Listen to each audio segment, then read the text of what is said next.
శివబాలకృష్ణ ఆస్తులు 1000 కోట్లకు పైనే ఉన్నాయంట. చూడరిగా చూసుకో కథ.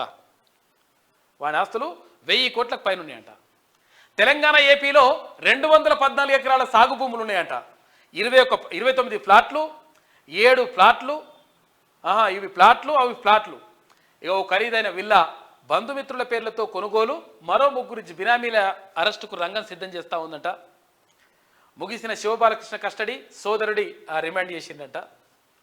హెచ్ఎండిఏ మాజీ డైరెక్టర్ శివబాలకృష్ణ కేసులో బినామీలు ఆస్తుల డొంక కదులుతోంది.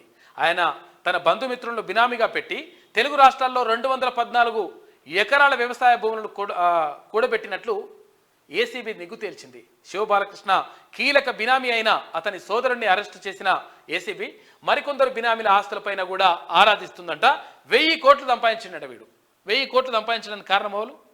గత ప్రభుత్వం. ఇటువంటి వాళ్ళని దొంగల్ని చాలామంది పెంచి పోషించింది. వాళ్ళని బయటకు తీసుకొద్దాం.